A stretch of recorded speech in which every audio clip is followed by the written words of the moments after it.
नमस्कार, मी doctor Kshitija simple आयुर्वेदच्या नवीन एका भागामध्ये तुम्हा सर्वांचं मनापासून स्वागत. पूर्वी हार्ट अटॅक म्हणजे फक्त वयस्कर व्यक्तींना 60 नंतर येतो असा एक समज होता. पण मागच्या 5-10 वर्षांपासून अगदी तरुण वयात म्हणजे 40 सुद्धा क्रॉस केलेली नाही अशा पेशंट्समध्ये सुद्धा हार्ट अटॅक येण्याचं प्रमाण हे खूप वेगाने वाढतंय. तुम्ही सुद्धा तुमच्या ऐकण्यामध्ये आलं असेल की अगदी कालपर्यंत सकाळपर्यंत चांगला चालत फिरत होता, फिट होता, अचानक हार्ट अटॅक आला, त्याचं नव्हतं झालं.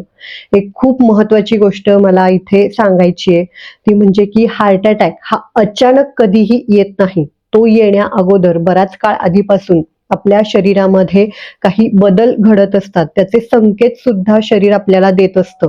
पण बऱ्याचदा ते आपल्याला माहीत नसतात, त्यामुळे त्याकडे दुर्लक्ष केलं जातं.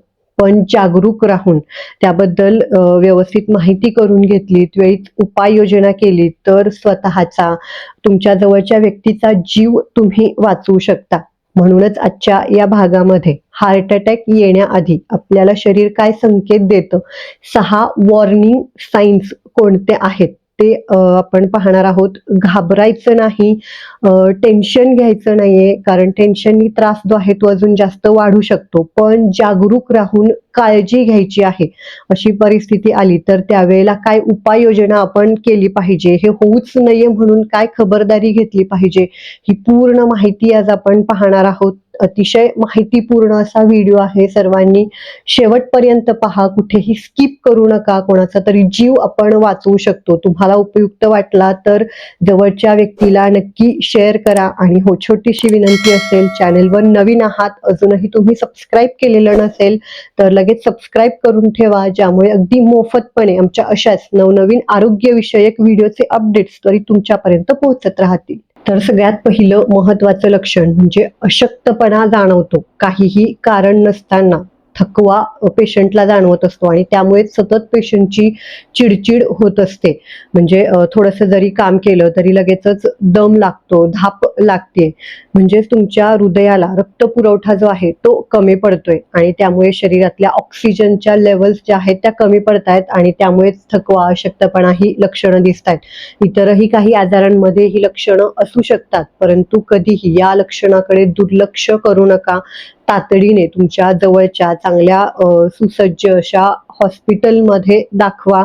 तिथे डॉक्टरांच्या सल्ल्याने आवश्यक त्या सर्व तपासण्या करून घ्या, जेणेकरून पुढचा मोठा धोका आपण टाळू शकतो, कोणाचा तरी जीव त्याच्याने वाचू शकतो.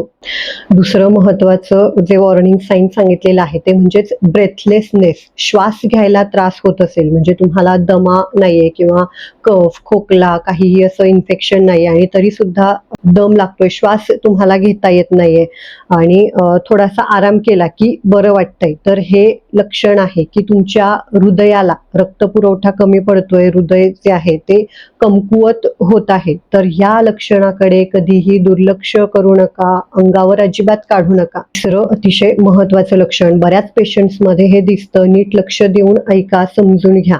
ते म्हणजेच की सूज, एडिमा. रक्तपुरवठा कमी होत असतो शरीरामध्ये आणि त्यामुळे शरीरामध्ये पाणी धरून ठेवलं जातं. वॉटर रिटेन्शन असं त्याला म्हटलं जातं. त्यामुळेच अंगावर सूज चढते, कधी चेहऱ्यावर, डोळ्यांच्या खाली किंवा विशेषतः पायावर सूज येत असते. काहीही केल्या ही सूज कमी येत नाही. तर अशा वेळेला हे जे लक्षण आहे हे कधीही अंगावर काढू नका. त्वरित तुमच्या जवळच्या चांगल्या डॉक्टरांचा सल्ला घ्या, आवश्यक त्या तपासण्या करून घ्या. म्हणजे की सतत तुम्हाला मळमळ होते, काहींना उलटी सुद्धा होते किंवा खाण्यात काहीही वेगळं आलेलं नाहीये तरी सुद्धा असा त्रास जाणवत असेल, चक्कर येत असेल, सगळं फिरल्यासारखं वाटतंय किंवा हार्ट बर्न म्हणजे छातीमध्ये प्रचंड अशी जळजळ होत असेल, बेचैनी, अस्वस्थता वाटत असेल, तर ह्या लक्षणांकडे अजिबात दुर्लक्ष करू नका. हार्ट अटॅक येण्या आधी काही लक्षणं तुमच्या शरीरामध्ये दिसतात, घाबरून जाऊ नका. त्वरित तुमचं जवळचं जे आरोग्य केंद्र आहे तिथे दाखवून तातडीने त्यासाठी जी योग्य उपाययोजना, औषधं, तपासण्या ज्या आहेत त्या करून घ्या.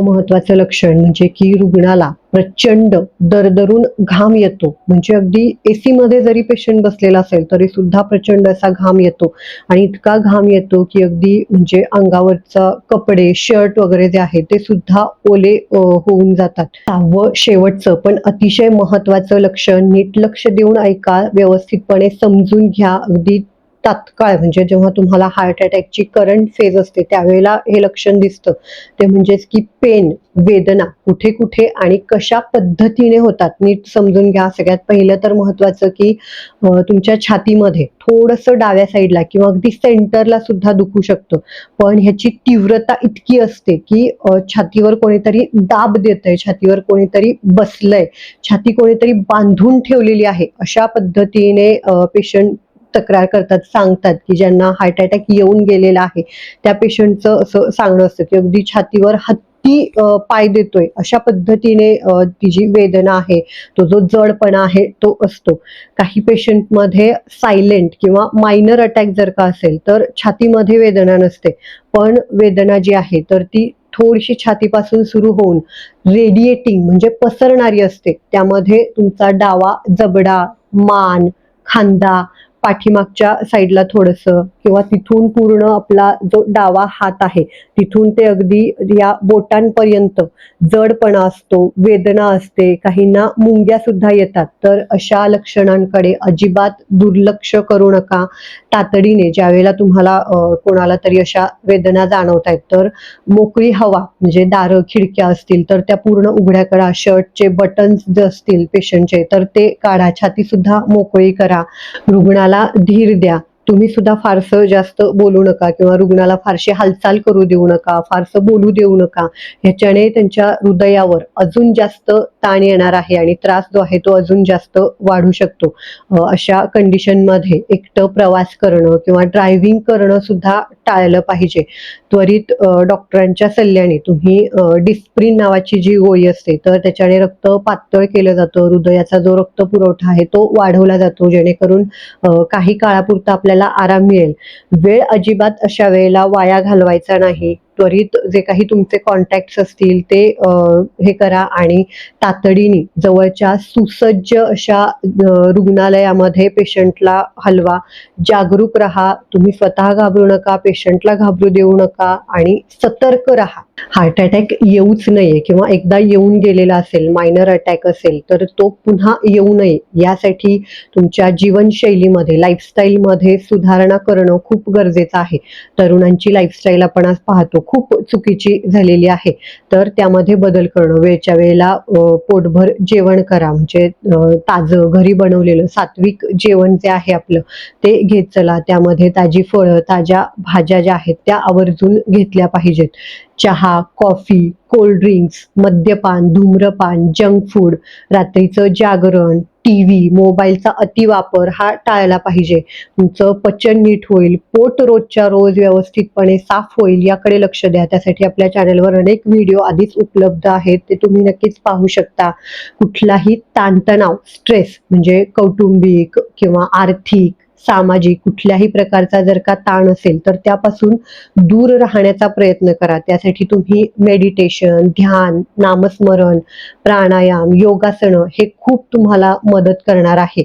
खूप हेवी एक्सरसाइजेस जिम मध्ये वगैरे जे केले जातात किंवा अति प्रमाणामध्ये काही जण चालत असतात तर हे सर्व टाळलं पाहिजे. याच्याने रक्त पुरवठा जो आहे तुमच्या हृदयाला तो कमी पडतो आणि त्यामुळे सुद्धा हार्ट अटॅकचा धोका जो आहे तो वाढू शकतो.